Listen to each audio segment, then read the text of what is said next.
Hola, muy buenas tardes, tengan todos ustedes. Qué bueno que está con nosotros, qué bueno que está con nosotros en este viernes de Escuela para Padres. Y bueno, pues este viernes pinta para que, bueno, pues estemos platicando de un tema, bueno, pues es muy interesante, también con un investigador de lujo. Y bueno, pues quisiera que nos acompañara la próxima hora para escuchar a uno de los expertos en el tema de jóvenes. Hoy en Escuela para Padres tenemos el tema ¿qué significa ser joven en México? Reflexiones sobre las identidades juveniles y las subjetividades.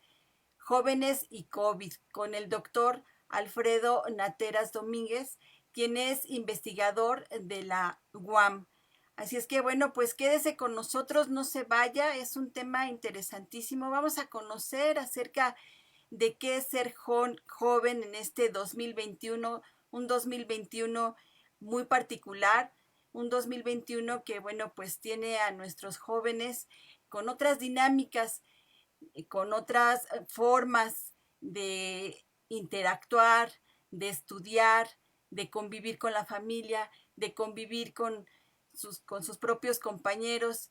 Están teniendo ellos clases desde casa, están teniendo clases a distancia. ¿Cómo es ser joven? ¿Cómo es ser joven en estos tiempos de COVID? Así es que, bueno, pues va a estar con nosotros un invitado de lujo, un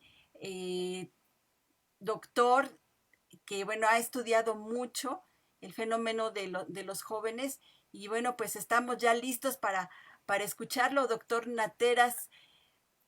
Bienvenido, muchísimas Sí, gracias por estar con nosotros, muchísimas gracias sí, por estar en este ciclo de Escuela para Padres. sí, Muchas buena gracias. tarde. Sí, a ustedes, buena tarde, sí. Muchas gracias. Y bueno, pues el tema pinta para estar muy atentos, doctor, a lo que usted nos dice. Hay muchos papás con nosotros en este Sí, ciclo, en esta página, y bueno, pues estamos ávidos de saber cómo podemos conocer a nuestros hijos, a nuestros alumnos, cuáles son esas características y además, pues cómo vamos a poder interactuar con ellos. de acuerdo. Muchísimas gracias. Y bueno, pues, ¿qué le parece si damos inicio a este tema? Muy bien, sí. Entonces, ya me arranco. ¿Qué le parece mejor si platicamos acerca de su semblanza? Él es maestro en ciencias antropológicas por la Universidad Autónoma Metropolitana de Unidad Iztapalapa. Y bueno, pues él también es maestro en psicología social por la Universidad Nacional Autónoma de México, tiene una especialidad en coordinación de grupos operativos, es licenciado en psicología social también, profesor investigador de la UAM Iztapalapa y coordinador general del diplomado Culturas Juveniles, Teoría e Investigación. Primer lugar en el concurso nacional de tesis sobre juventud 2011 en la categoría tesis de doctorado, realizado por el Instituto Mexicano de la Juventud. Es miembro del Sistema Nacional de Investigadores nivel 2 del Consejo Nacional de Ciencia y Tecnología, el CONACYT.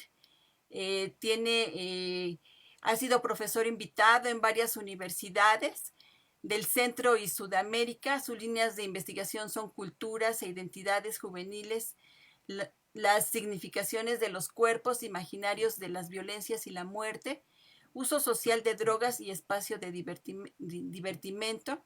Ha publicado más de 100 artículos en revistas y libros colectivos a nivel nacional como internacional. Y sus más recientes publicaciones son Juventudes en Fronteras, Identidades, Cultura y Violencia. También Juventudes Citadas y Resiliencias Afectivas.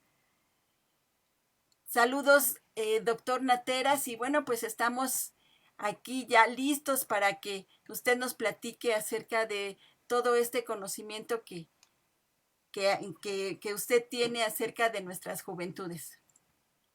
Muy bien. ¿Qué tal? Muy buenas tardes a todos y a todas quienes nos están viendo y nos están escuchando desde el lugar que sea. Y agradezco la invitación de estar aquí con ustedes en esta serie de videoconferencias de Escuela para Padres a la Dirección General de Orientación y Atención Educativa, en particular a la maestra Wendy Bautista, que es coordinadora, y también aquí a la maestra Marina Estrella, que está ahorita coordinando esta sesión. Tengo entendido que tengo hasta 1 hora de exposición. Sin embargo, no se preocupen, no voy a utilizar toda esa hora, es demasiado tiempo como para que alguien solamente hable. Entonces, más o menos voy a utilizar unos 30, 40 minutos y el tiempo restante a mí me interesa mucho, entonces establecer una suerte de diálogo y de intercambio, básicamente con el auditorio que está acá, los padres de familia y demás. En ese sentido, entonces, voy a compartir una serie de aspectos, una serie de reflexiones, básicamente a partir de una investigación psicosociocultural que estoy realizando desde mayo del año pasado, 2020, a la fecha, que le denominé provisoriamente, ya cuando publique el libro, me imagino que le voy a cambiar el nombre, aunque provisoriamente la investigación que estoy corriendo y que va a ser base fundamental de lo que ahorita voy a exponer, se llama Diferencias Sociales Juveniles, Emociones, Encierro, Uso de marihuana en tiempos de coronavirus. Como les comentaba y me dijeron, sé que la mayoría de los que nos están siguiendo en esta transmisión vía Facebook Live son fundamentalmente padres de familia. También yo soy padre de familia, estudiantes de prepas, de CCHs, algunos orientadores vocacionales, quizás algunos profesores y público en general. Y esto lo digo porque entonces el ejercicio que tendrían que hacer ustedes a partir de lo que voy a exponer o lo que voy exponiendo es ver qué tanto se alejan o se acercan con respecto a las vivencias y a las situaciones con las y los jóvenes con los cuales ustedes conviven, ya sea desde su lugar de padres, ya sea desde su lugar de profesores, ya sea desde su lugar de orientadores o ya sea desde su lugar de público en general. Para esto, junto con mi equipo de asistentes, particularmente el psicólogo social Juan José, y también por extensión, dada la investigación, Elizabeth Vidal y Roberto García, preparé y preparamos una suerte de lo que nosotros le llamamos desde la antropología como la fotoetnografía. Esto es, las imágenes que ustedes van a ver, las iconografías, son un texto, ¿no? Es decir, es un discurso, es una narrativa que puede ser interpretada.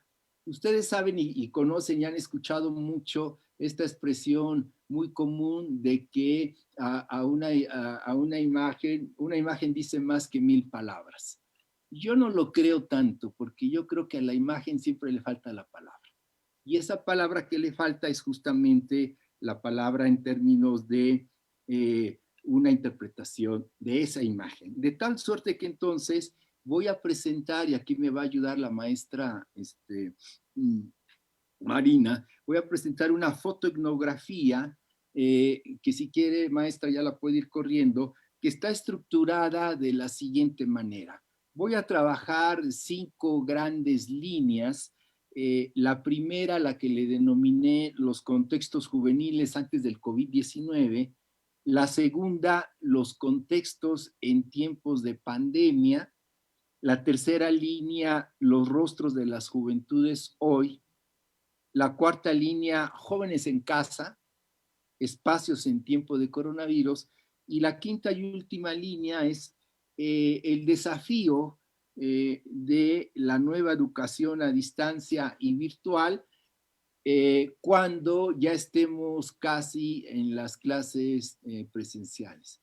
De hecho, ya la Secretaría de Educación Pública, como también algunos estados de la República, Campeche, por ejemplo, y algunas universidades también ya se están preparando para el regreso a clases presenciales, dependiendo, claro, del semáforo COVID. Sin embargo, el primer estado que en este mes ya va a arrancar las clases va a ser Campeche. Le van a seguir Jalisco, le van a seguir también Nayarit, y otros estados. Entonces, voy a tocar algunos aspectos a lo que nos vamos a enfrentar. Más o menos yo creo que será en el caso de la Ciudad de México, le calculamos para agosto, para septiembre, regresar a las clases virtuales. Entonces, esto es lo que voy a exponer. Entonces, si va corriendo la exposición, ¿sí? Ya va corriendo, entonces. Yo no la voy a ver, ¿verdad?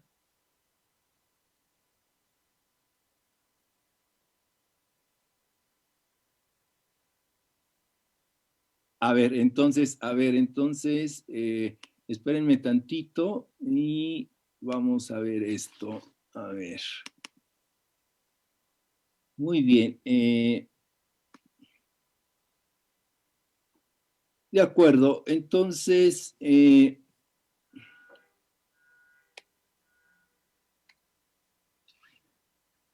voy a los contextos juveniles antes del COVID, que será la primera línea, ¿sí? Y, y ahorita están viendo algunas fotografías que tienen que ver ya con la situación del COVID. Entonces, este es como un preámbulo. Están viendo también algunas que tomé cuando me tocaba viajar por Oaxaca. Ahí lo van a ver. Y también están viendo unas del semáforo rojo. Otras están viendo en relación a la protesta de varios médicos que han cerrado calles en relación a que les faltan los instrumentos. Me sitúo en la lámina de los contextos juveniles antes de la pandemia. Ahí nos quedamos un ratito.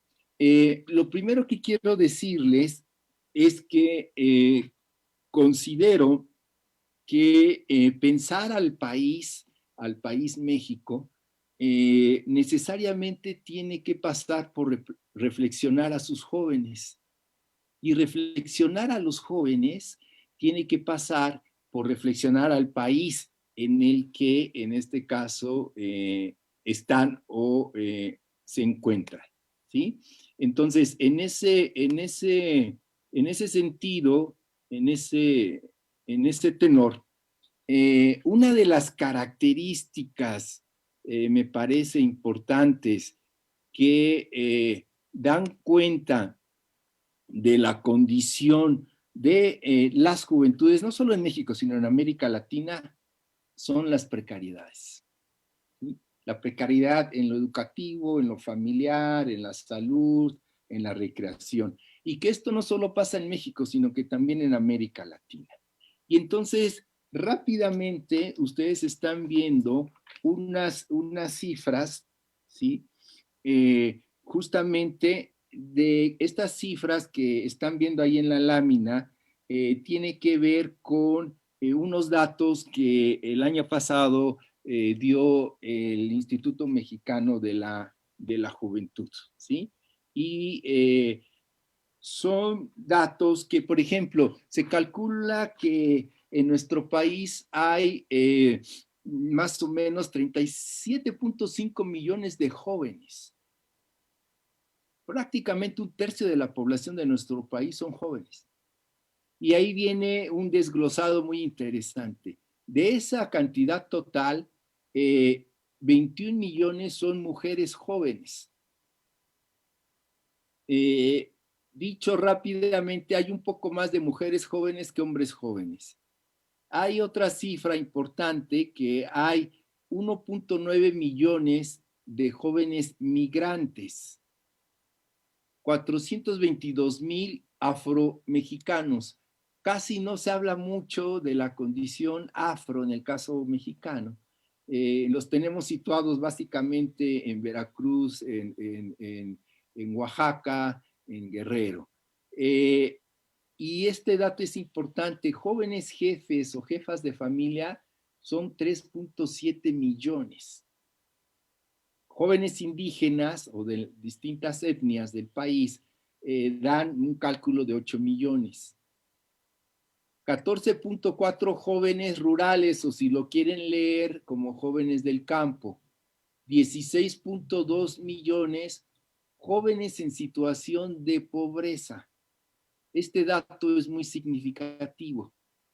Quiere decir que si recordamos lo que les comentaba, que pensar a los jóvenes es pensar al país, y pensar al país tiene que pasar por reflexionar a los jóvenes, recordar que en nuestro país se calcula como 60 o 62 millones de pobres, de los cuales 16.2 son jóvenes. Y esta cifra de 13.3 son jóvenes adolescentes. A veces las instituciones no se ponen de acuerdo en ubicar el rango de edad de los adolescentes, pero más o menos son de 10 a 18 años antes de que cumplan la mayoría. Estos datos son antes de la pandemia. ¿Qué quiere decir esto? Quiere decir, por ejemplo, que los contextos en tiempos de pandemia han cambiado, ¿sí? Con respecto a estos contextos antes de la pandemia, eso es evidente. Entonces, en ese sentido, pasamos a la siguiente lámina, donde está el contexto en términos de pandemia. Lo que podemos decir es que entonces, si la situación ya era precaria de la población en general, ahora en la pandemia, y en especial para los jóvenes, es más compleja, es más difícil. De tal suerte que ustedes recordarán que en febrero se dio el primer caso del año pasado de COVID. El 30 de marzo, hace más de un año prácticamente, o un año, ¿no?, se declara la contingencia y la jornada nacional. Y a partir de ahí, la Secretaría de Educación Pública, ¿no?, adelanta las vacaciones en marzo, si ustedes recordarán, ¿sí? Es decir, lo que estamos viendo en el contexto de la pandemia, una vez que las escuelas se cerraron, es que hay un trastocamiento muy fuerte en la vida social y en la vida cotidiana y en la vida cultural de la mayoría de la población en general y de las juventudes en particular. Y digámosle, esta variante, ustedes van a ir viendo fotografías al respecto, esta variante, ¿sí?, tiene que ver también con que el trastocamiento del lado de nuestras juventudes impactó fuertemente en su vida social. Es decir, la vida social de nuestros jóvenes cambió drásticamente. Una parte de la vida o la vida escolar cambió totalmente. Ahora es la vida virtual. La vida con los amigos cambió drásticamente. Y la vida de las actividades recreativas que llevaban a cabo nuestros estudiantes o nuestros alumnos y nuestros jóvenes cambió especialmente. voy de rápido con el asunto básicamente de la vida social del divertimento, ¿sí?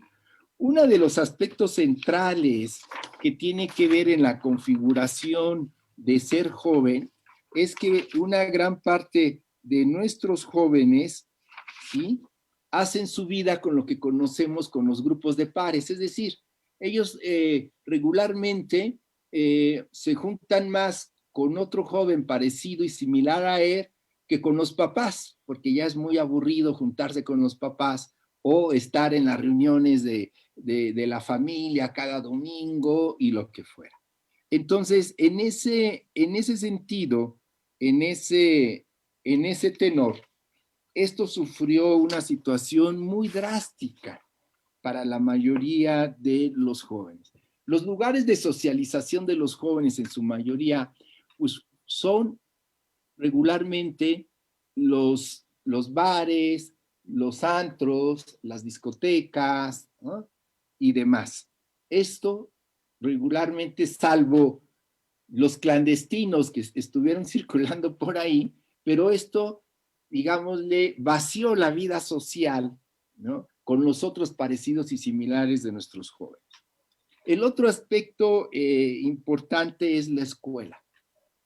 La escuela, entonces, en ese sentido, yo ahora reflexiono que sin la tecnología no la hubiéramos armado en la vida laboral, en la vida escolar y en la vida social. Sin la tecnología que tenemos, no lo hubiéramos armado, ¿sí?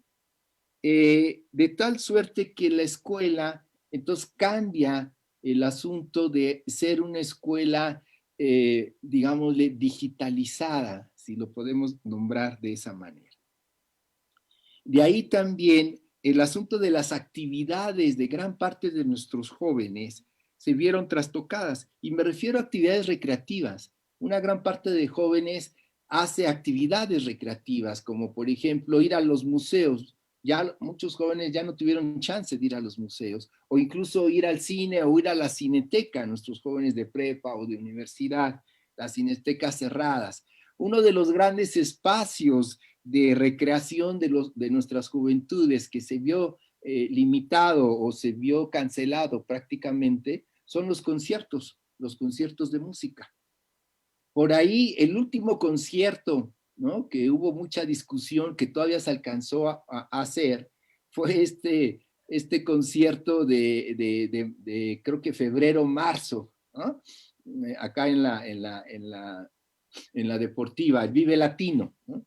Todavía se alcanzó a hacer y hubo un escándalo, ¿no?, porque nadie tenía ya protección, ya estaba lo del COVID y demás cuestiones. Entonces ese fue el último concierto y actualmente no hay más conciertos en relación a esta cuestión.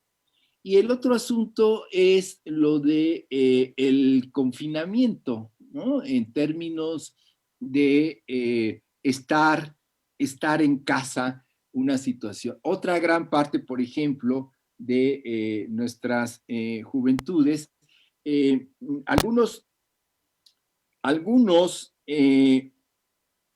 vivían, eran roomies, ¿no?, o tenían cuartos con otros, y eso ya no tuvieron chance de seguir, o incluso otros,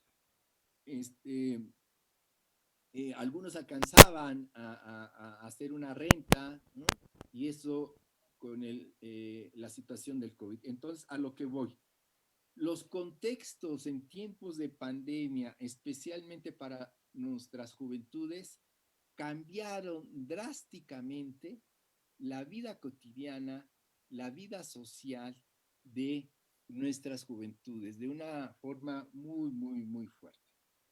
De esto entonces lo ligo con la lámina esta, la siguiente, de los rostros de las juventudes, ¿sí? Entonces, lo que estamos viendo de este nuevo rostro de las juventudes en términos de pandemia es que, por una parte, las desigualdades sociales se desbordaron, las injusticias sociales se desnudaron, es decir, los ricos se están haciendo más ricos y los pobres de este país, en su mayor, y en una gran parte ya veíamos los 16.2 millones de jóvenes de este país están más pobres y hay más pobres jóvenes. Se calcula, por ejemplo, la Organización Internacional del Trabajo calcula y el Fondo Monetario Internacional para México especialmente que van a aumentar en 10 millones de pobres. Es decir, antes de la pandemia se contabilizaban 60 y después de la pandemia se van a contabilizar 10 millones de pobres más. Es decir, una cifra escandalosa, 70 millones de pobres, dada la pandemia. De ahí entonces, esa situación de los rostros de las juventudes que marca más las diferencias, que marca más la cuestión de las injusticias sociales de este país, uno de los rostros muy importantes de las juventudes son el rostro de los estudiantes. Especialmente creo que yo diría que desde 2018 hacia acá, 2019, 2020 y lo que va del 2021, la identidad juvenil estudiantil es una de las más visibles y de las más potentes. ¿Sí? En términos que uno de los, digámosle, grandes rostros de la configuración identitaria pasa por ser estudiantes. ¿Sí? A la preparatoria, al CCH, al colegio de bachilleres o a la universidad, a la UNAM, no solo se va a aprender lo que se tenga que aprender, sino se va también a conocer de la vida social. Se va a conocer a otro parecido y similar y también diferente a él. En el espacio de la escuela, de la prepa, de la universidad, probablemente se van configurando no solo esas identidades estudiantiles, sino esas identidades juveniles, en el sentido de que la escuela es de lo poco que les queda a una gran parte de las juventudes. Y regularmente la UNAM, por ejemplo, con todo su prestigio, la UAM también, universidades públicas, el Instituto Politécnico Nacional, que son las grandes universidades públicas en la Ciudad de México, son, digámosle, de lo poco que le queda, porque además de que son grandes universidades, regularmente en los campus de nuestras universidades, la mayoría de nuestros estudiantes son estudiantes precarios, son estudiantes de condiciones y de zonas populares desfavorables. De tal suerte que para una gran parte de estudiantes, ¿no?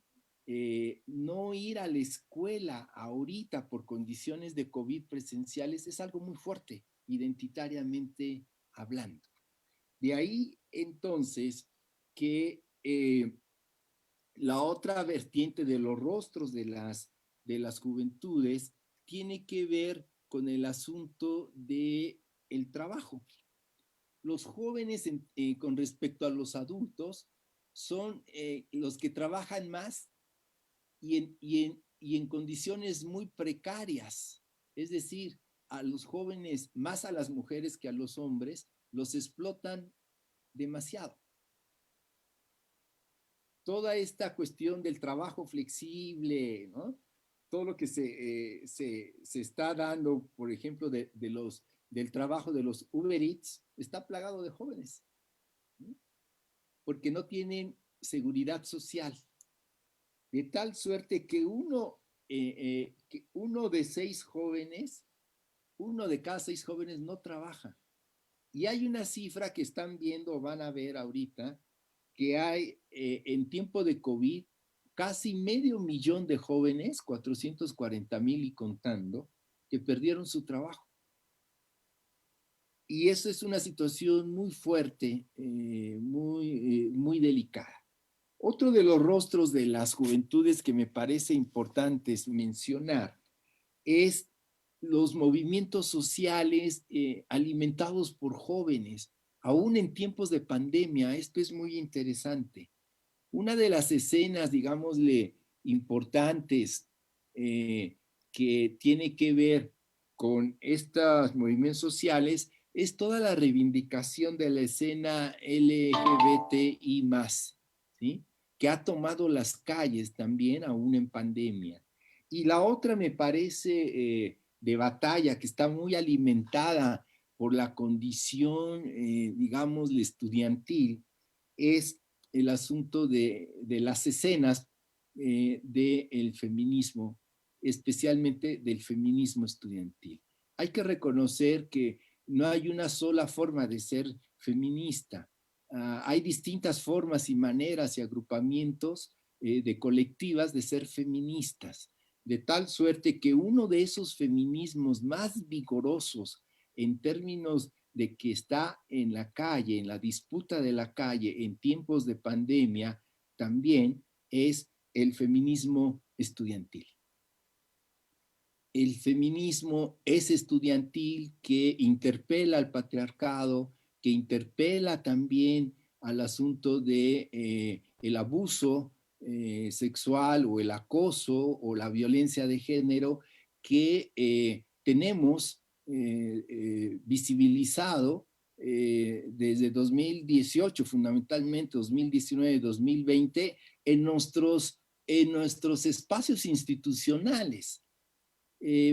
Ya sea la UNAM, la Prepa, el CCH, el Colegio de Bachilleres, la UAM, el Politécnico. Es una situación realmente muy fuerte en donde hay una configuración identitaria de ser estudiante mujer, fémina, feminista. Y eso yo lo he encontrado mucho en la investigación.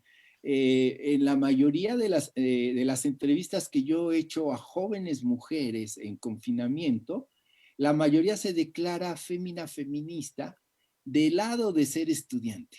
Y eso es muy importante y eso me imagino que algunos padres tendrán hijas, ¿no? Que están, digamos, en esta escena o en este movimiento.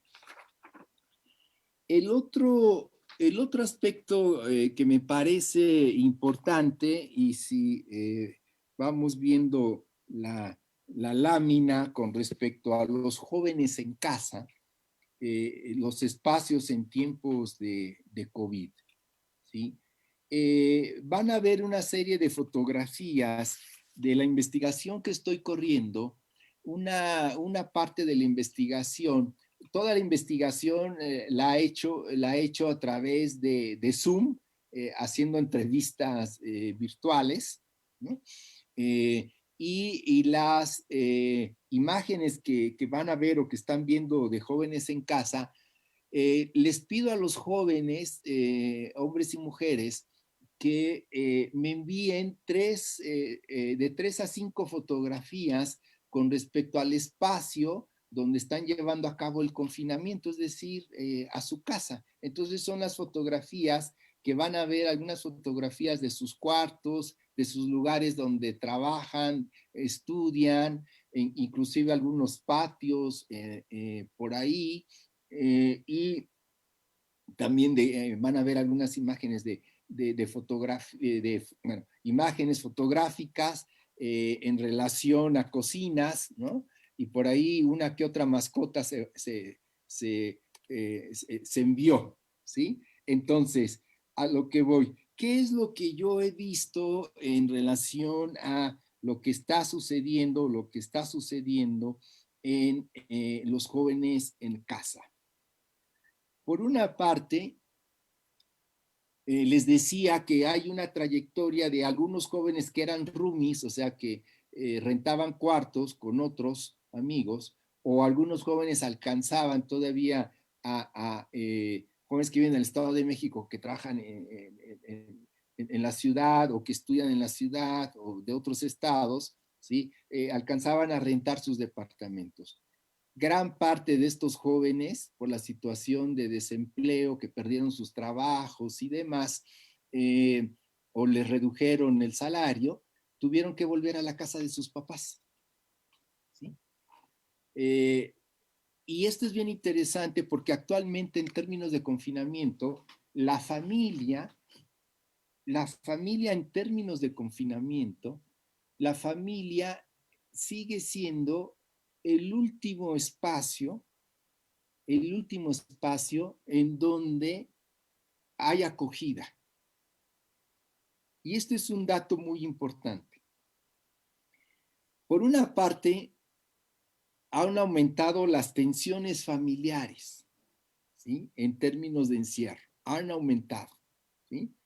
Y más en algunos hogares o casas donde hay una suerte de poco espacio, decirlo en otra forma, de hacinamiento, donde uno o dos o tres cuartos se comparten entre 8 y 10. Y hay también tensiones y conflictos en términos de que algunos papás están trabajando, pero tienen una voz muy sonora, ¿no? Y entonces interrumpen la clase que está tomando el joven, o después se tienen que ver cómo le hacen para usar el Internet, pero el Internet no es tan bueno. Algunos jóvenes no tienen y familias no tienen los aditamentos o una computadora o un celular, entonces eso genera conflicto y ya está generando conflicto que ya a la hermana probablemente la despidieron, la mamá perdió el trabajo, entonces ha aumentado la tensión familiar, ha aumentado los conflictos familiares. Pero por otra parte, y esto es bien interesante, en tanto que una parte de los jóvenes, hombres o mujeres, están más en casa, en todo este tiempo que ha sido larguísimo, llevamos más de un año, más o menos, llevamos más de un año, es demasiado tiempo, pero hay una suerte de valoración del tiempo de convivencia con la familia. Algunos jóvenes dicen, por fin voy a comer a mis horas, ¿no? Por fin voy a comer con mi hermano, voy a comer con mi familia, aunque la familia sea complicada, ¿no? De tal suerte que aún así ha aumentado la violencia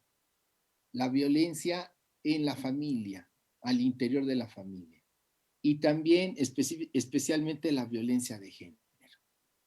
Una de las vías de la violencia de género que está asociada justamente con el embarazo de nuestros adolescentes, que ha aumentado, mujeres, es justamente el abuso sexual. De tal suerte que, aunque la situación está complicada, la familia no deja de ser un soporte importante por lo que representa y significa.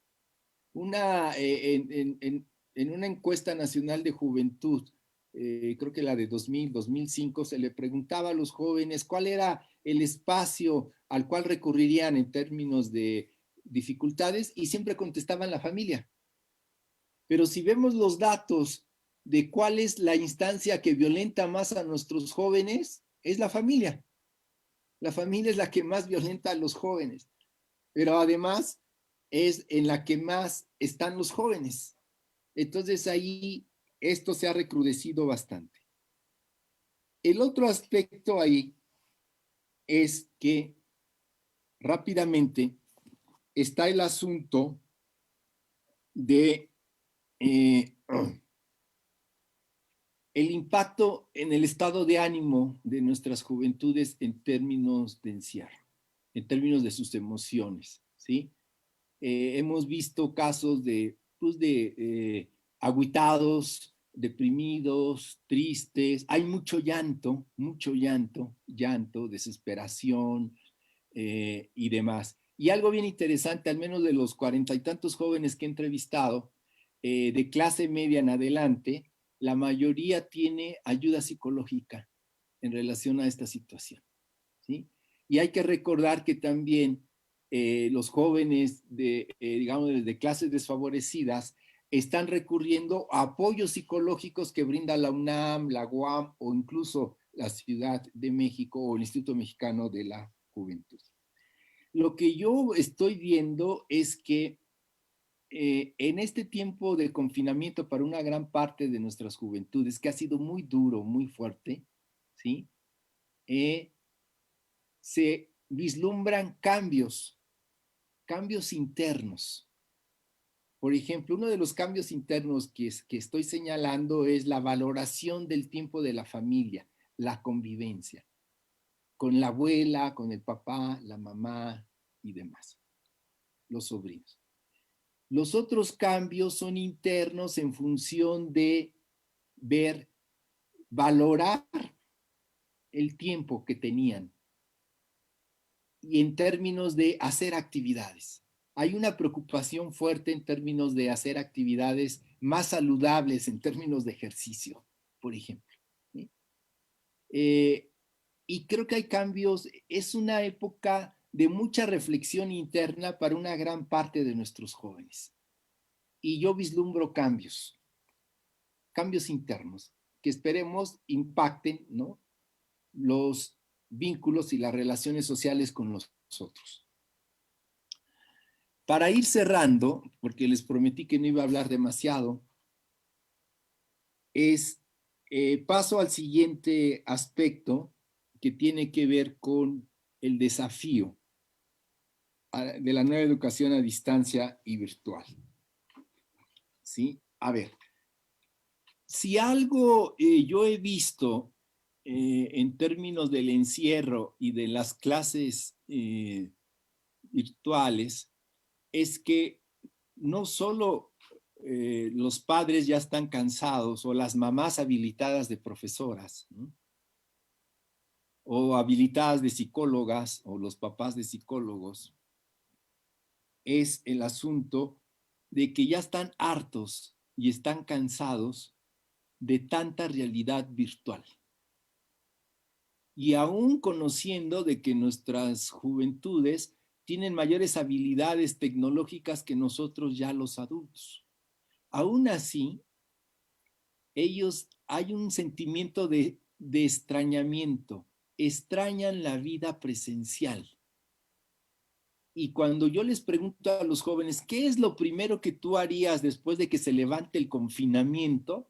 La mayoría de los jóvenes dicen, ver a mis amigos, darles un abrazo, ¿sí?, irme de juerga, ¿no?, emborracharme sin que se den cuenta mis papis, ¿sí?, por el gusto de ver a mis amigos, ¿sí?, de abrazarlos, ¿sí? Y lo otro es, y ya quiero volver a la escuela. Imagínense la crisis de nuestros alumnos de que ya nos quieren ver a nosotros los profesores. Eso sí es una crisis. De tal suerte que una de las cuestiones que estamos viendo del confinamiento como impacto es la deserción escolar.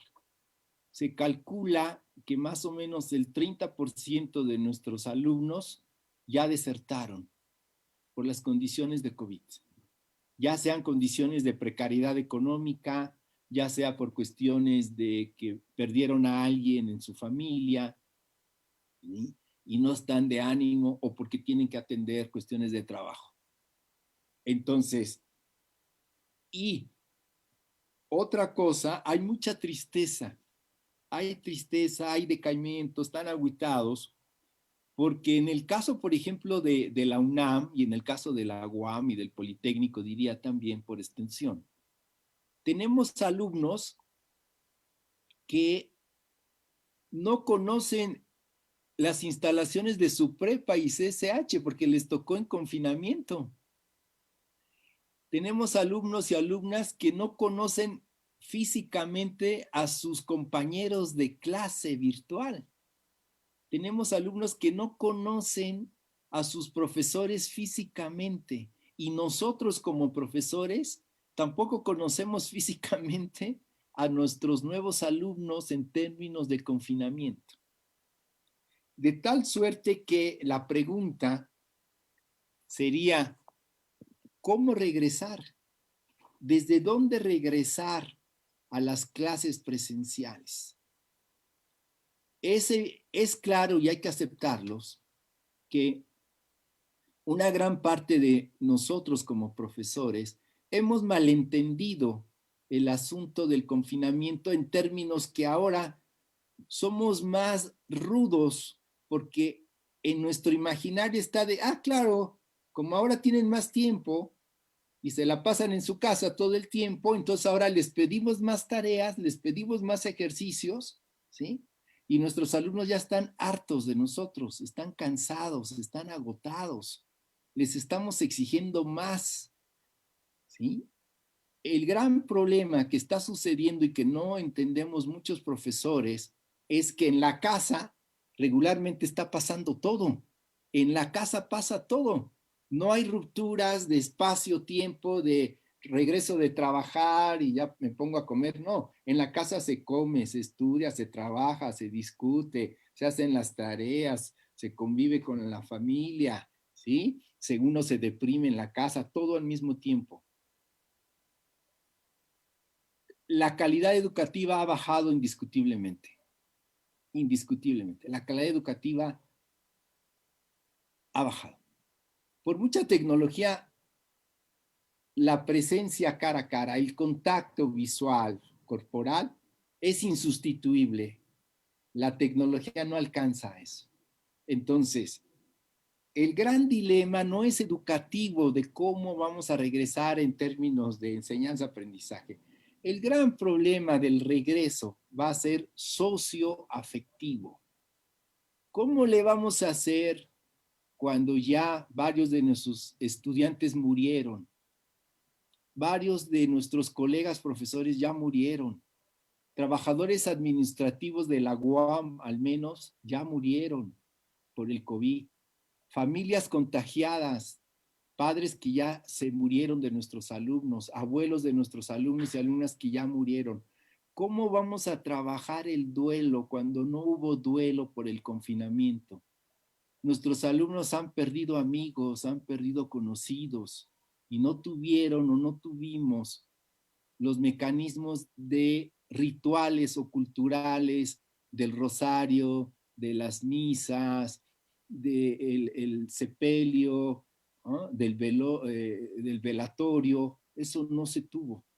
Entonces, el gran dilema para mí del regreso a la vida presencial educativa, que esperemos sea en agosto, septiembre, es a nivel socioafectivo. ¿Cómo le vamos a hacer para volver a construir comunidad, comunidad educativa, comunidad escolar, con tanto dolor y con tanta pérdida y con tanta situación de precariedad en la que una gran parte de nuestras juventudes y de nuestros alumnos están? Les agradezco por su atención y adelante tienen la palabra.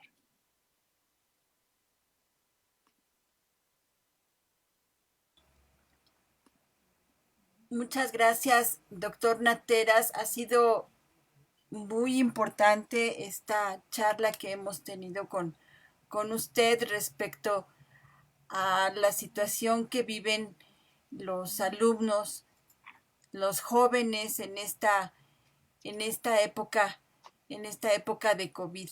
Eh, sus Ha sido impactante también todo lo que usted nos ha descrito, no solamente con sus estudios, doctor, que ha hecho de los jóvenes, sino de la propia experiencia que usted ha tenido con sus propios alumnos. Estas últimas imágenes en donde usted nos indica que son a partir de las imágenes que los mismos alumnos le han enviado, pues han provocado un gran impacto en nuestros internautas que, bueno, están muy activos también, dando sus comentarios y también sus percepciones desde casa, cómo lo han estado viviendo.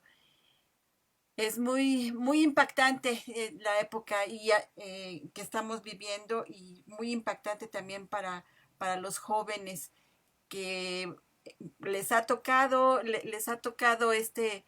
eh, este confinamiento y que además les ha generado nuevas formas de estudiar, nuevas formas de comunicarse, nuevas formas de convivir. Y también, bueno, como usted nos los ha explicado, bueno, el sentimiento de ellos también ha cambiado porque con esta época los jóvenes los podemos ver afortunadamente, como usted nos lo está diciendo, con apoyo psicológico, porque no es fácil, no ha sido fácil esta temporada de confinamiento para nadie. Y aunado a este confinamiento, en algunos casos, como usted lo dice, con pérdidas, con duelo. No solamente la pérdida de la convivencia con los compañeros, de el ir a la escuela, de tener sus reuniones para divertirse con los amigos, sino también la pérdida de familiares, la pérdida de maestros también. Y bueno, de este regreso a clases que, como usted bien nos los indica, pues también va a ser un regreso diferente en lo emocional, no solamente en cómo vamos a encontrar nuestra escuela físicamente, sino cómo vamos a encontrarnos emocionalmente cuando nos volvamos a encontrar con nuestros compañeros, con nuestros maestros. Es, es una situación que, bueno, pues sí merece que pongamos atención como padres de familia, como maestros, y en apoyo precisamente de nuestros jóvenes que ahora tienen un panorama diferente de no solamente de estudio y de convivencia, sino incluso también de condiciones del país. Entonces, bueno, pues se necesita mucho apoyo para nuestros jóvenes. Maestro, ¿usted qué opina? Sí, me están comunicando ahorita mis estudiantes que están viendo la transmisión que creo que tienen problemas de audio, creo que no se está escuchando bien. Muy bien, ok, Ahí, ahorita ahí se los comento. oh, muchas gracias, sí.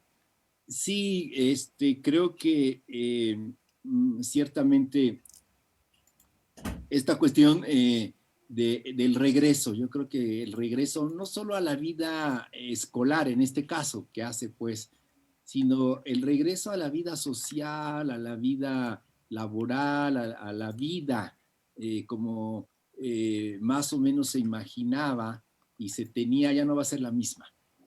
No vamos a regresar de la misma manera en términos de todas las situaciones complicadas y complejas que han sucedido. Entonces, me parece que en en esta nueva situación esperemos que también nosotros podamos aprender de lo mejor en estas situaciones complicadas, porque nosotros tampoco podemos ser los mismos, porque la realidad ya no es la misma. Entonces, hay que hacer cambios, y yo comentaba que una de las cuestiones que veo son los cambios individuales, pero los cambios individuales no van a alcanzar si no se conectan con cambios sociales en ese tenor. Y me interesaría ver si hay preguntas, si hay de quien nos escuchó. Sí, tenemos varios comentarios, varias intervenciones de nuestros internautas. Bueno, por aquí tenemos, ahorita voy a ir leyéndolo, doctor. Adriana Cheu dice, lo peor es cuando los maestros no saben evaluar a distancia, efectivamente dejan mucha tarea, hacen exámenes orales y sus comentarios directos hacen sentir peor a los alumnos. Esto en cuanto a lo que usted comentaba, ¿no? La manera diferente como están aprendiendo ahora los alumnos. Sandra Simonel Pimentel dice, qué triste también que estén perdiendo la socialización en persona, que es tan importante en esta etapa. también Raúl Ansaldúa. Excelente conferencia, saludos, profesor, maestro Alfredo. Gabriela González dice, muy interesante el tema, pienso que el proceso de regresar a clases es un gran reto para todos los involucrados y que debemos estar preparados, sin embargo creo que podría rebasar nuestras capacidades aún con la preparación. Muchas gracias por la información. Wendy nos dice, muchas gracias doctor Nateras por llevarnos como padres a reflexionar en relación al contexto, emociones y realidades de nuestros jóvenes e hijos. ¿Qué nos puede decir doctor Nateras acerca de cómo están viendo los papás también del otro lado todas estas condiciones de los jóvenes? Y voy a retomar así rápidamente lo que comentó Adriana Chaúy, ¿Sí? Sí, y Sandra Timonel. Sí, doctor. Sí, hay que reconocer que nosotros como profesores tenemos que hacer una como autocrítica. Una gran parte de nosotros nos hemos convertido como en tiranos, ¿no? En términos a exigencias realmente más allá de lo entendible para con nuestros alumnos, cuando justamente no se está en las mejores condiciones para, en este caso, el aprendizaje. Entonces, esto lo deben de entender y lo debemos de entender como profesores. No se les puede exigir de la misma forma y manera como si estuviéramos en clases presenciales. Lo que más se les olvida a los profesores son la condición social, la condición humana y la condición afectiva de la situación del COVID. A veces muchos profesores hacen sus cursos como si no existiera el COVID, en el sentido de como si no existiera las situaciones de emergencia en una familia concreta que son sus alumnos. ¿Cuántos profesores ni siquiera están enterados o tienen la sensibilidad de preguntarles, oigan chicos, ¿cómo están? ¿Cómo les va? ¿Cómo está su familia? Esperemos que no haya contagios, cuídense. Eso es lo menos que hacen. Entonces, yo estoy de acuerdo con la cuestión de Adriana y lo ligo con la de cuestión de Sandra. Es un marcaje, este marcaje 2020 es un marcaje que va a quedar para la anécdota en términos de los que nos tocó vivir en términos de pandemia, pero más que nada es un marcaje para la socialización estudiantil de nuestros jóvenes que por primera vez algunos en 2020 ingresaron a la universidad o finales del 2019. Mi hija estudia en ciencias políticas en la UNAM, antropología, y creo que nada más se aventó un semestre presencial y después ya pararon la Universidad Ciencias Políticas por la cuestión del acoso y después vino la pandemia. ¿Sí?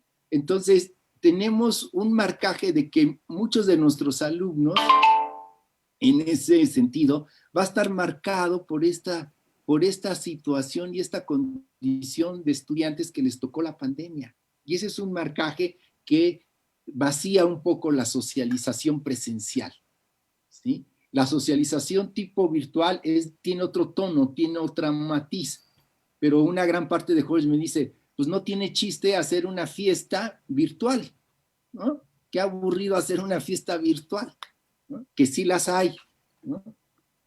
Entonces, lo presencial tiene que ver con lo humano y eso la tecnología nunca lo va a suplir. Gracias, colega doctor Raúl Ansaldúa de la...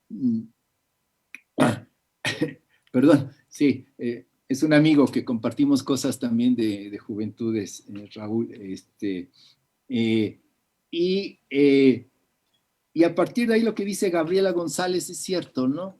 Yo creo que todavía no nos imaginamos muchos profesores e incluso las autoridades de la UNAM, la UAM, el Politécnico, lo que sea, el gran reto que va a implicar el regreso a clases. Lo insisto, no va a ser una cuestión de aprendizaje, es una cuestión más potente, es una cuestión más fuerte. Y las autoridades y muchos profesores no lo están considerando, que va a ser muy complejo, muy difícil, así como usted lo señaló. Y lo que dice, bueno, me imagino que es la maestra Wendy, en términos de lo de los padres y demás. Yo creo que también hay que, como padres, yo tengo un cacho de ser padre, también otro cacho de ser profesor, el asunto de los padres, ¿no? También yo creo que ahí, en mi caso, por ejemplo, bueno, yo vivo solo, mis hijas viven, ¿no? Aparte, pero mis hijas han venido a estar conmigo unas temporadas en este confinamiento tan largo. Y también del lado de los padres también es un espacio y un tiempo de pensarnos y de reflexionarnos en esta situación complicada con respecto a cómo han sido y cómo son nuestros vínculos o han sido con nuestros hijos y con nuestras hijas. Y yo creo que son tiempos que podemos aprender otras nuevas formas de vínculo y otras nuevas formas de relación. Y lo digo abiertamente porque mi hija Tamara, Tamara, que acaba de terminar la filosofía ahí en la UAM, y mi hija Jimena, que está estudiando antropología, he hablado mucho con ellas en función justamente incluso de la investigación que estoy haciendo. De hecho, les digo, ellas me ayudan a los contactos con sus amigos jóvenes, ¿no? De clase social rica, alta. Entonces, en ese sentido, es ver y atender, de dialogar más quizás con nuestros eh, chicos, con nuestros eh, estudiantes, incluso nuestros hijos e hijas, en términos de cómo se están viviendo la pandemia, cómo les va en la escuela con la pandemia, cómo les va con sus amigos en la pandemia. A veces nuestros hijos o nuestros estudiantes, nuestras hijas o hijos nos dicen, papá, voy a salir. Entonces uno, calma, ¿cómo sí voy a ver a mis amigos después de 8 meses o algo así? ¿No? Oye, quiero viajar, ¿no? Cuando ya estaba el semáforo naranja. Entonces es un poco como acompañar a lo que nos queda a los padres y a los profesores, es acompañar los procesos no solo educativos, sino acompañar los procesos de vida educativos en tiempos de pandemia. Todo un reto, doctor. Tenemos también precisamente comentarios sobre ello. Nos dice eh, Socorro Martínez, a muchos estudiantes les ha tocado doble confinamiento. Cuando en 2020 también cerraron sus escuelas debido al sismo y ahora la pandemia. También Oli Lau dice Alfredo Nateras Domínguez, gracias por mencionar la importancia del acompañamiento emocional y empático con las juventudes en este contexto. Justo es lo invisible y a lo que hay que darle muchísima prioridad. Saludos y seguimos en apoyo. ¿Quién es? Recuérdame el nombre. Es Oli Lau. Olida. Oli Lau, exactamente. Y bueno, también tenemos aquí un comentario de Mir Pineda. Dice, creo que es muy importante ver la brecha que se ha abierto entre los alumnos que han podido aprovechar de la mejor manera posible este tiempo de confinamiento para volverse autodidactas, en que tal vez no hubo tanta desestabilidad económica, familiar y social en los alumnos, en que realmente vivieron una vorágine en estas esferas. Sabemos que no son homogéneos los grupos y que seguramente estaremos viendo una brecha mucho más grande derivada este año que hemos estado confinados. Hemos de ser sensibles con las personas que no han podido continuar con sus estudios y también sensibles con los avances y el crecimiento que han mostrado otros. Tenemos que ser sabios. Vamos a impulsarlos en cualquiera de estos dos polos. Sí, doctor, bueno, pues son digamos que los dos extremos, los que nos pone a reflexionar Mir Pineda, son los dos extremos en donde, bueno, pues, y también sus matices, ¿no? En medio de estos dos extremos, ¿no? Pero sí Sí. es verdad, también ha sido una oportunidad para convivir, como usted mismo lo decía, como en familia, para poder avanzar, como lo decías, Socorro, eh, también ser autodidactas, también tener esta experiencia y poner en práctica la autodidaxia. Hemos Y, tenido de todo. Sí, doctor. y ahí voy a retomar rápidamente así lo que dice ahorita lo que dicen, lo que dijeron ahorita los demás, Socorro Martínez. Sí, y yo creo que lo voy a tomar como una metáfora, esto que dice del doble confinamiento. Recuerden que la metáfora es decir una cosa para dar a entender otra. Entonces, lo del doble confinamiento, que lo sitúa en el sismo y en el COVID, habría que repensar que en este caso quizá podemos hablar de muchos confinamientos, ¿no? No solo del sismo y del COVID, sino los confinamientos sociales y los confinamientos internos de cada uno y de cada quien, ¿no? En estos procesos, digámosle, reflexivos, y de aquí lo ligo con lo que comentó Oli Lau. Ciertamente, nos hemos enfocado mucho a veces en lo social, en lo económico, en lo cultural, lo cual es importante, pero a veces se nos olvida digámosle, la cuestión de las afectividades y de las emociones, de lado a lo social, de lado a lo cultural, de lado a lo económico. Es decir, yo creo que aquí hay que revalorar, ¿no? La cuestión que no está disociado, ¿no? La cuestión social con la cuestión afectiva. Si entendemos lo social como lo agrupado, lo colectivo y lo afectivo como lo individual, pero no está disociado.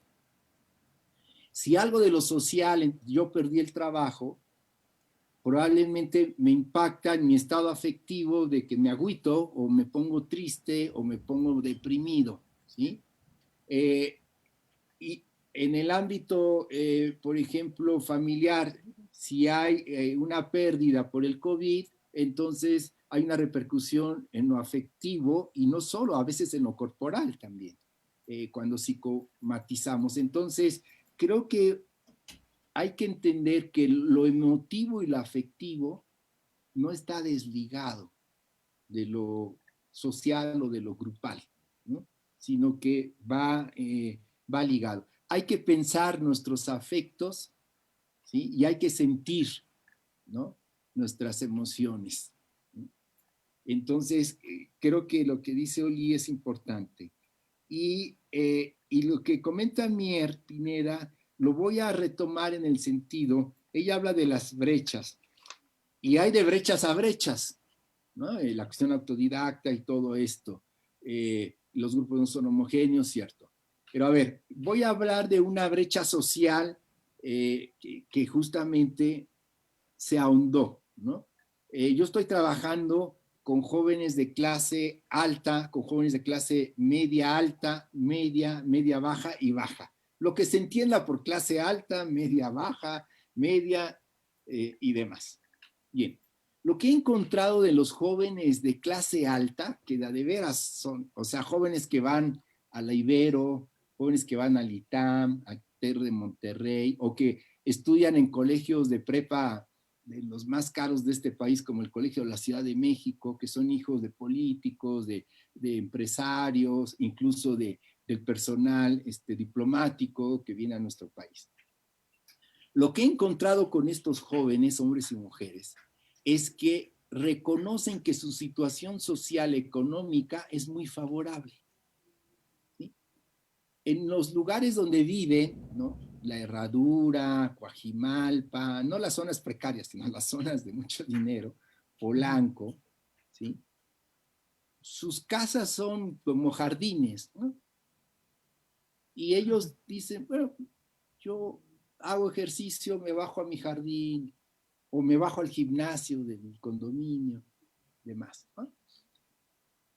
Y se saben muy favorecidos socialmente, pero lo que he encontrado es que tienen una sensibilidad en términos de que son muy sensibles a la situación crítica del país y son muy conscientes de que son favorables y que la situación de ellos como jóvenes es una situación favorable versus con los jóvenes que no tienen una condición favorable. Son muy críticos de su situación, en el buen sentido de la palabra. Y son, en ese sentido, dicen, sí, ¿no? La situación está complicada y yo soy un joven favorecido socialmente, ¿no? Pero no le quita su parte sensible y crítica. De tal suerte que sí hay una sensibilidad, ¿no? Que por ahí se corre. Y la otra brecha que nos está mostrando esto es la brecha que ya parece un abismo entre nuestra generación de profesores analógicos o analfabetas digitales con respecto a la brecha digital de nuestros jóvenes digitalizados. Ahora le confieso, maestra, por una cuestión práctica, ¿sí? Preferí que usted pasara, ¿no?, mi exposición a que yo tuviera que, ¿no?, mostrar mi analfabetismo tecnológico con todos los que nos están escuchando para decirles, les comparto pantalla, chicos. Y a lo mejor sí lo hubiera logrado. Esto lo estamos viendo en la relación digital con nuestros alumnos. A nosotros nos está costando mucho trabajo, por ejemplo, desde entender la plataforma Zoom, desde entender la plataforma Classroom, ¿no? Y cómo, ¿no?, llevar el foro o abrir un foro, o cómo ser el anfitrión y aceptar a los alumnos en mi clase, ¿no? Entonces, es bien interesante porque esa brecha digital, mis alumnos, y me imagino que también en usted dicen, profesor, prenda su micrófono. ¿Y dónde está el chingado micrófono? No, pues ahí, mire, usted baje, desplácese. Oiga, profesor, no le escuchamos. ¿Por qué no apaga su cámara para que tenga mejor recepción del internet? Oye, ¿y dónde está la cámara? ¿No? ¿Sí? O cómo comparto. Entonces, en ese sentido, eso es bien interesante porque por una parte sí es una brecha, pero por la otra, nuestros alumnos se apiadan de nosotros, de nuestro analfabetismo digital. Y nosotros hemos tenido que aprender de nuestros alumnos y te digo, oiga, ¿por qué no utiliza esta plataforma? Oiga, pues es que no sé hacerlo. Yo le enseño, profesor. Entonces, esa relación también está cambiando otra forma de vínculo digitalmente y de COVID con nuestros alumnos que antes no la teníamos. Así es, doctor. Ha sido una época en donde, bueno, pues sí, efectivamente nos ha generado muchos problemas, muchos altibajos, pero también muchos aprendizajes, entre ellos, bueno, pues la tecnologización de las clases, no solamente con los alumnos, que bueno, pues ya ellos ya tenían un avance en este conocimiento, sino también por parte de los profesores, que también tienen que buscar nuevas formas de cómo establecer esa relación nueva con sus alumnos, de cómo preparar ahora esas clases, ese material de forma diferente a la presencial. Esto, bueno, si estábamos atrasados en este aspecto, bueno, este año nos ha correteado definitivamente, nos ha correteado para que, bueno, nos pongamos al tanto en la tecnología. Yo creo que esto ha generado una ventaja, no solamente para los alumnos, sino también para los profesores y hasta para los padres de familia que están apoyando en casa a hijos más pequeños, a lo mejor, no tanto a los jóvenes y también a los jóvenes. Y bueno, pues también ha sido un reto para todos entrar a esta tecnología para poder, bueno, seguir con nuestra cotidianidad. Tenemos aquí otros comentarios también. Elizabeth Montaño, gracias, doctor Nateras, y felicidades por tan interesante conferencia. Nos ayuda a ser más conscientes de la situación actual. Gabriela Galicia dice, también la socialización no les ayuda a crecer. Yo he visto que mi hijo salió de la secundaria y no ha podido entender que ya está en otro nivel de escuela y le perjudica en la responsabilidad y la socialización que ya no tiene. Elsa de la Rosa dice, excelente conferencia, doctor Nateras, gracias por compartir. También Adriana Cheu en respuesta a lo que usted le contestó, muchas gracias, doctor Nateras. Este es el término. Muchos profesores se vuelven tiranos pensando que podemos hacer lo mismo que en modalidad presencial. Yo he aprendido con todo lo que nos han compartido en este espacio como mamá y como maestra. Nuestros alumnos están haciendo historia y debemos ocuparnos en que se fortalezcan esos vínculos. Magda González dice, ante este escenario documentado que nos ha mostrado en su presentación, doctor Nateras, ¿cuál sería el mensaje que podemos ofrecer a nuestros jóvenes? Sí, doctor, sí, podemos ir contestando esta tanda de comentarios y preguntas. Sí, sí, sí. Lo voy a ligar también con algunos comentarios de Face que me están llegando a mi dispositivo. No, no crean que porque soy muy hábil, sino porque mis estudiantes son muy generosos conmigo y me están enviando algunos comunicados a mi teléfono. Lo voy a ligar un poco. Con esto, voy a retomar esto un poco de lo que hablaba la cuestión, Elizabeth. El asunto es esto, que esta situación de COVID nos lleva a otras formas de sentir, a otras formas de vivir y a otras formas, por consiguiente, de pensar, ¿no? Eso me parece que es clave. Y lo ligo con lo que comentaba Gabriela y de la Rosa en términos de la socialización. Es decir, lo que yo he visto es que, y lo ligo con lo que comenta Magda González, es el asunto de que el mensaje en todo caso, o la reflexión hacia las juventudes es que es como un tiempo propicio para construir diferentes tipos de comunidades, ¿no? De comunidades de amigos que tienen que pasar por lo digital, pero la pandemia ha sido larguísima, ¿no? Del semáforo rojo al naranja, al rojo al naranja, ¿no? En esos espacios del naranja, teniendo todas las previsiones, ¿sí? Creo que una parte de los jóvenes, y esto sería el mensaje, de volver a reconstruir esas comunidades de jóvenes a través de las comunidades de jóvenes de los amigos, ¿no? O también de reconstruir la comunidad estudiantil con sus amigos estudiantes, ¿no? Que el circuito no solo es el familiar, ¿no? Sino que hay que reconstruir esas comunidades y demás, ¿no?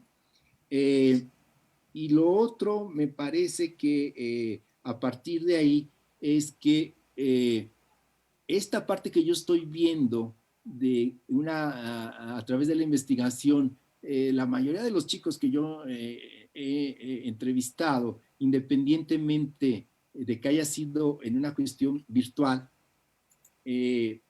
simplemente lo virtual no sustituye a lo presencial, pero lo virtual es otro tono, es otro matiz, ¿no? Porque no deja de haber contacto como el que estamos teniendo, pero es distinto, es diferente, es a través de, ¿no? Por ejemplo, probablemente no se nota bien mis expresiones, pero en el aula sí, ¿no? La mirada cambia, ¿no? La forma de relación es distinta. Entonces, en ese sentido, simplemente es distinto, es diferente, ¿no? el asunto de lo virtual, pero se puede en ese sentido construir comunidades, ¿no? Comunidades, como dice Anthony Giddens, ¿no? Comunidades de sentido. Los estudiantes tienen que construir comunidades de sentido, ¿no? Y que los cambios individuales, ¿sí? Que yo veo, que esos cambios individuales, que cada uno vea hacia dónde y que hay que sacar lo mejor de la situación, por muy paradójica que fuese, del COVID. ¿Sí? Tenemos que aprender del COVID, o sea, como condición humana, como condición estudiantil, juvenil, de adultos, de profesores, tenemos que aprender. Y en ese sentido falta también más humildad de nuestra condición de profesores, más humildad de nuestra condición de padres, más humildad, ¿no? Y menos tiranía. A eso voy, ¿no? Como decía también, y me acompaña Adriana, ¿no? En esta reflexión, ¿sí? O sea, menos tiranía, menos jerarquía, porque el COVID también se puede usar en términos incluso de los ámbitos familiares y escolares, como se está haciendo como formas de control. Y lo hemos visto en algunos países como formas de control, ¿no? Que abonan al autoritarismo. Pero el autoritarismo también se da en los espacios educativos digitalizados. El autoritarismo también se da en algunos profesores. El autoritarismo también se da en algunos ámbitos familiares, ¿sí? A través de la condición de padres y madres. Entonces, justo, esas son las cuestiones que, retomando a la pregunta de Magda González, ¿cuál sería, no? El comunicado hacia las juventudes? Eso, construir nuevas formas de relación social, construir nuevos tejidos colectivos, comunitarios, aprender, ¿no? de uno en esa situación junto con nosotros. Con eso nos quedamos, doctor Nateras.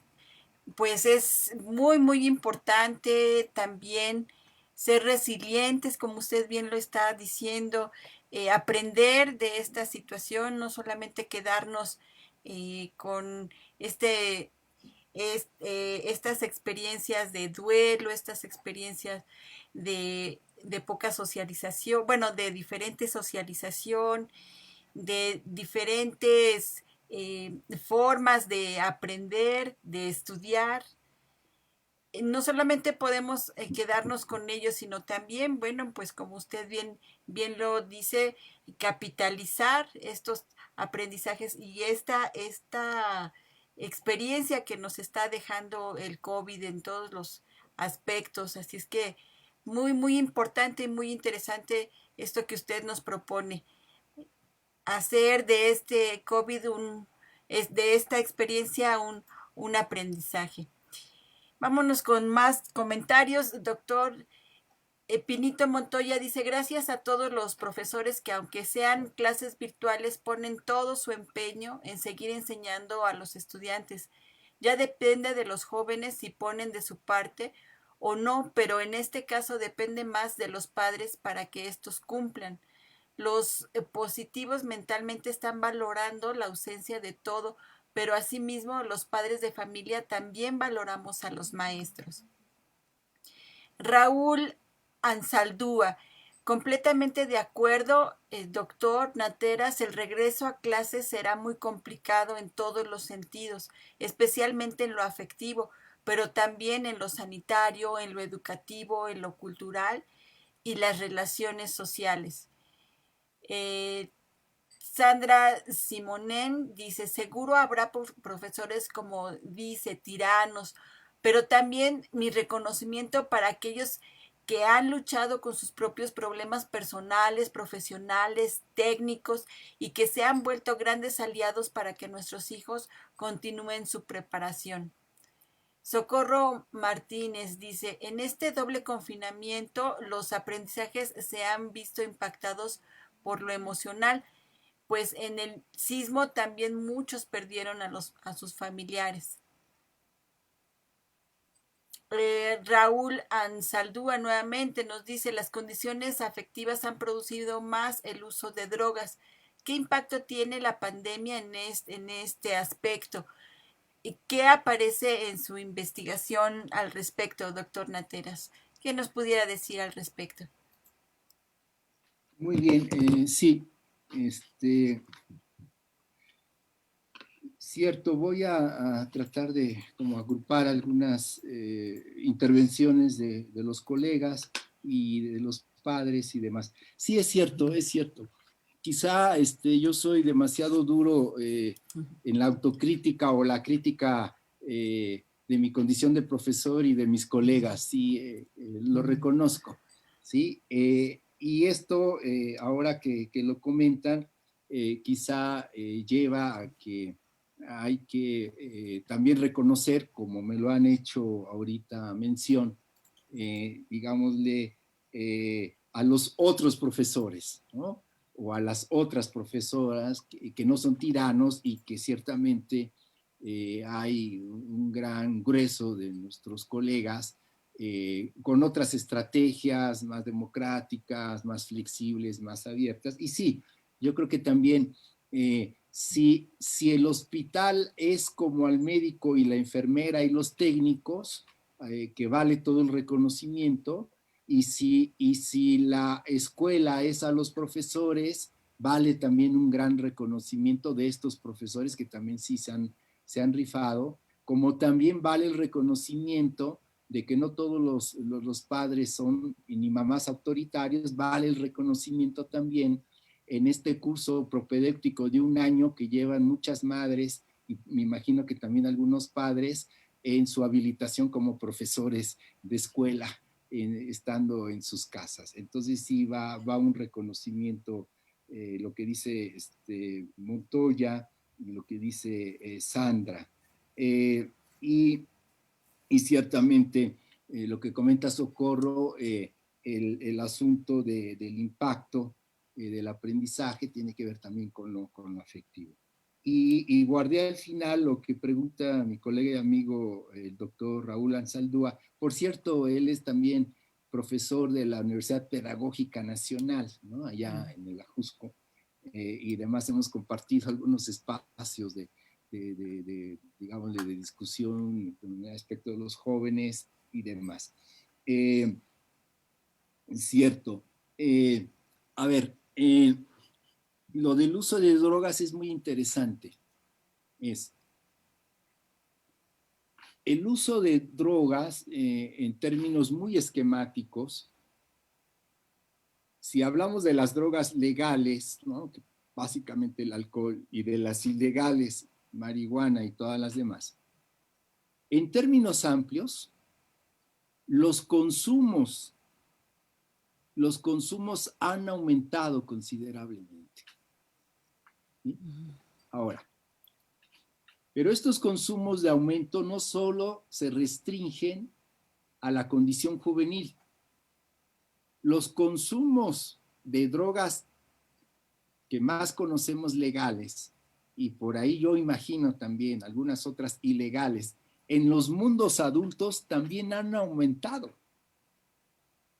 Una gran parte de los adultos, e incluso lo digo con mucho respeto, de nuestros colegas adultos, funcionarios educativos, como también colegas profesores, en su mayoría somos o son muy drinks, y los consumos de alcohol han aumentado en los mundos adultos. Ahora, ¿qué está sucediendo con los mundos juveniles? Regularmente los mundos juveniles no solo usan el drink, ¿no? Son bebedores muy asiduos y bebedores muy afectuosos con algún tipo de bebida como la cerveza, por ejemplo, o el mezcal ahora, o el tequila. Esos consumos, de lo que yo he encontrado, han aumentado en el confinamiento. los consumos de marihuana han aumentado considerablemente. Y lo han aumentado en términos justamente de las condiciones de estrés, de ansiedad. Ha habido trastocamientos del tiempo y del espacio en la mayoría de los alumnos, de nuestros estudiantes y de los jóvenes. El tiempo social en confinamiento está pasando de otra manera, está pasando desde otro lugar. En los espacios en donde no se va a la escuela, que fueron muchos, ¿sí? El tiempo se trastoca. Entonces, una gran parte de nuestros jóvenes, por ejemplo, está durmiendo 1, 3, 4 de la mañana, viendo todas las series posibles, habidas y por haber de Netflix, jugando todos los juegos, ¿no? Los juegos posibles, ¿no? En los videojuegos, ¿no? O los gamers que le llaman y demás, ¿sí? Y a través de las redes sociales y de los sistemas de, digamos, de mensajería, en términos de los confinamientos, más en los semáforos rojos, nuestros jóvenes, ¿sí? Tienen sus dealers digitalizados. Es decir, los jóvenes que consumen marihuana u otras drogas ilegales, como la cocaína fundamentalmente, consiguen a través de las redes sociodigitales y a través de mensajerías, ¿no? De las más conocidas, no voy a decir nombres, pero cada quien imagine, ¿sí? Les llegan por mensajería o incluso se las ingenian para que sus dealers se las envíen en los servicios de los Uber Eats. Dado que están en el confinamiento, pues ahí está la familia, el hermano mayor, algunos papás ni enterados que sus hijos son consumidores. Es decir, aumentaron los consumos. No quiere decir que el confinamiento los hizo pachecos o usuarios de marihuana. Ya eran. Simplemente aumentaron los consumos. Y es bien interesante ver tanto de los jóvenes de la clase alta como de la clase baja, pasando por los distintos matices, las estrategias que tienen para consumir dentro del hogar y de la casa, para que los papás o el hermano mayor o los tíos o la abuela no se den cuenta que son consumidores asiduos. Y son estrategias bien interesantes. Regularmente lo hacen en la noche o se suben a la azotea o salen con un pretexto, ¿no? Y por ahí hacen sus consumos. Entonces, el tiempo social ha cambiado y por lo tanto, algunos se paran a las 11, 12 de la mañana, ¿no? Y en ese sentido, lo que está sucediendo en los adolescentes, en los jóvenes, es que el aumento en el consumo de estas sustancias, sean las legales, el drink fundamentalmente, como las ilegales, la marihuana, ¿sí? Están aumentando de forma considerable para, desde algún lugar, como dicen los psicoanalistas, sublimar, ¿no? Sublimar o elaborar la ansiedad, la tristeza, la depresión, la desesperación, el llanto, los tranquiliza. Algunos hacen ejercicio y ahora tienen clases virtuales de yoga, ¿no? Y entonces sus ejercicios de meditación y de reflexión. Pero en la noche se pachequean para estar más relajados. O incluso consumen mucha música, o muchos videos. Entonces, digámosle, no solo es la sustancia, sino es lo que representa el valor simbólico de la sustancia, junto con, como un accesorio cultural, para paliar, ¿no? El dolor social del COVID, para paliar los conflictos o las tensiones, como puede ser una película de Netflix, como puede ser, ¿no? Un drink de mezcal, ¿no?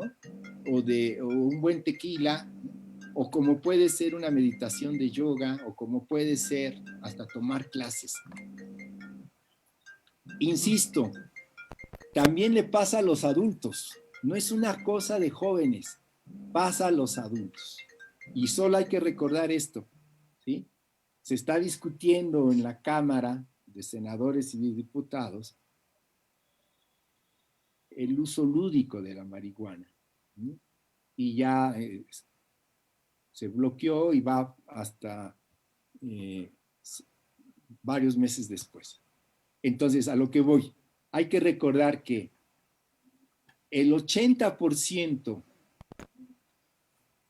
de, más bien, la droga ilegal más utilizada en un 80% por nuestros jóvenes y estudiantes, no solo en México, sino en América Latina, es la marihuana. Es la droga más usada y más por nuestros jóvenes estudiantes. Menos los de la UNAM y menos los de la Universidad Pedagógica, ni los de la UAM, ni los del Politécnico, todos los demás sí. Eso sería mi respuesta, colega doctor Raúl Anzaldúa. Pues muchas gracias, doctor Nateras. Estamos ya en la recta final de esta charla.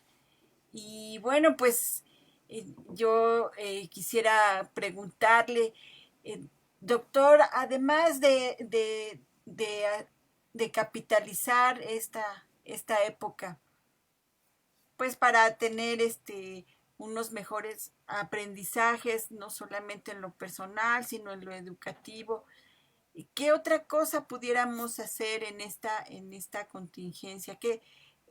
¿Cómo pudiéramos aprovechar, cómo pudiéramos apoyar los padres a nuestros jóvenes?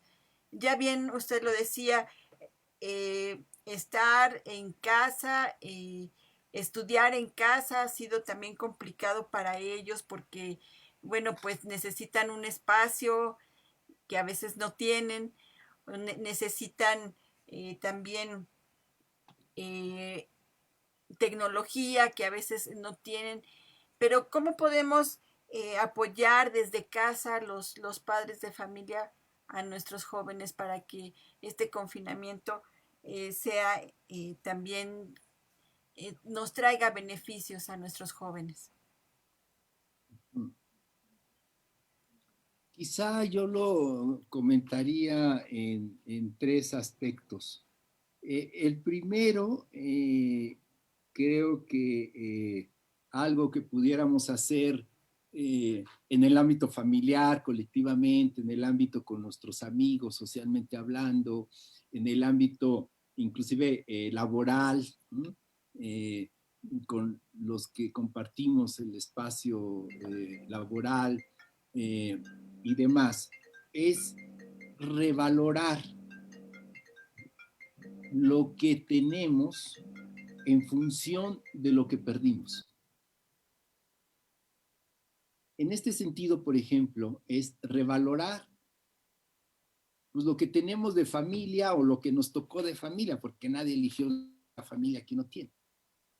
En ese sentido, sí hay algo que revalorar, y yo supongo que sí. Revalorar, por ejemplo, el espacio educativo en el cual estamos cada uno y cada cual. Revalorarlo en términos de lo que perdimos, pero en función también de lo que tenemos o lo que nos quedó. Por ahí yo, digamos, haría este camino.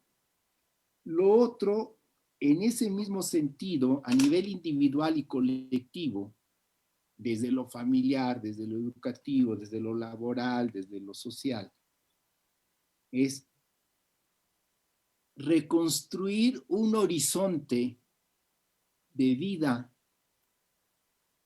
cotidiana o social post-COVID.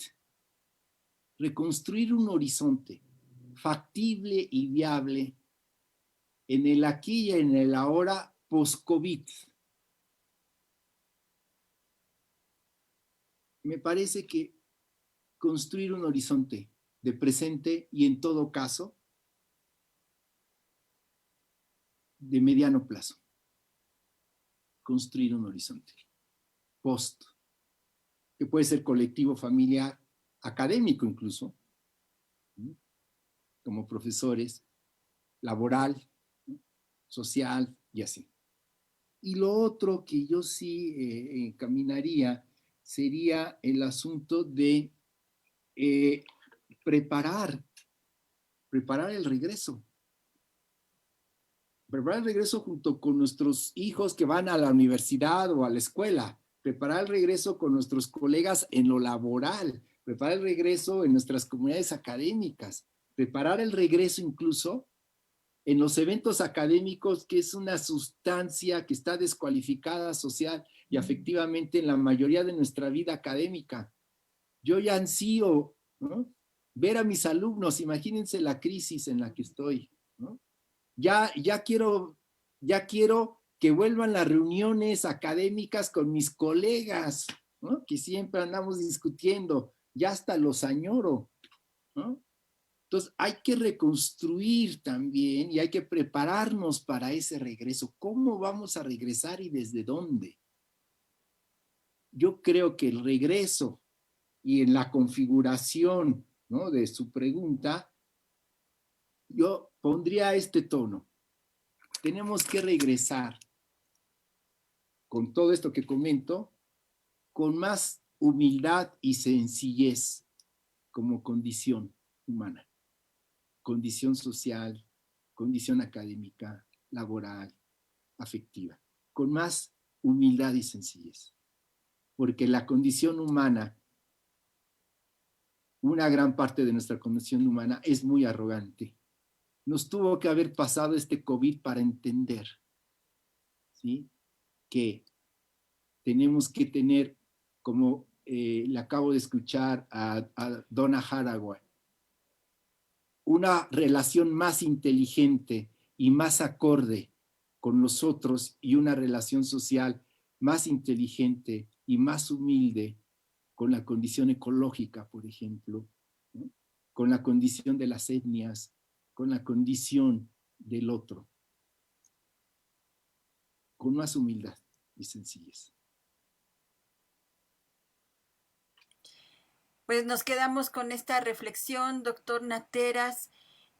Vamos a ir preparando este regreso con este nuevo aprendizaje que nos ha dado esta contingencia. Y bueno, como usted lo dice, con esta sabiduría que nos ha dado esta experiencia, con más humildad también ante todo lo que hemos pasado. Y vaya que, que lo vamos a tomar con mayor humildad, porque bueno, pues ha sido un golpe fuerte el que hemos tenido como sociedad y en la humanidad. Entonces creo que sí es importante que, que vayamos viéndolo también, vayamos viendo estos aprendizajes.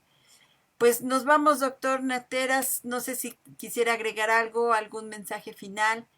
Nos vamos a ir despidiendo de Sí, nuestros sí, internautas. claro.